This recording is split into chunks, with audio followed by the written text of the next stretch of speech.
ব্যাটারদের দাপটে ভরা ইন্ডিয়ান প্রিমিয়ার লিগ, এটা এখন প্রায় প্রতিষ্ঠিত সত্য। ছোট মাঠ, ফ্ল্যাট উইকেট আর ব্যাটারদের আগ্রাসী মানসিকতা, সব মিলিয়ে এখানে বোলারদের জন্য কাজটা সহজ নয়। তবুও এই ব্যাটিং স্বর্গেই কিছু বোলার আছেন যাদের বোলিং দেখার জন্য আলাদা করে দর্শক টিভির সামনে বসে। ভুবনেশ্বর কুমার তাদেরই একজন।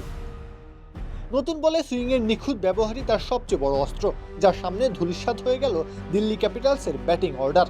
৮ রানে দিল্লি হারিয়েছে ৬ উইকেট। জশ হ্যাজেলউডের আগ্রাসনের সামনেই তাল সামলাতে না পারা দিল্লির সামনে জাদুকরী সেই সুইং নিয়ে আবির্ভূত হয়েছেন ভুবনেশ্বর।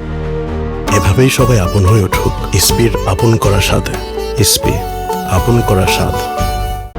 প্রথম ওভারের দ্বিতীয় বলে তরুণ সাহিল পরাগ বুঝেছেন এই ভুবনেশ্বর কি জিনিস। স্টাম্প চূর্ণ বিচূর্ণ করে নিজের উপস্থিতির জানান দেন। নতুন বলে 3 ওভারের স্পেল করেছেন। শিকারের লিস্টে নাম উঠেছে পরাগ সহ ট্রিস্টান স্টাফ এবং অক্ষর প্যাটেলের। খরচের খাতায় সংখ্যাটা 5। আইপিএল এর প্রথম ওভারেই এখন পর্যন্ত তিনি নিয়েছেন 29টি উইকেট। এই তালিকায় তার উপরে আছেন কেবল ট্রেন্ট বোল্ট, যার সংগ্রহ 32 উইকেট। নতুন বলে যে ত্রাস সৃষ্টি করেছেন সেটা চোখের জন্য আরামদায়কই।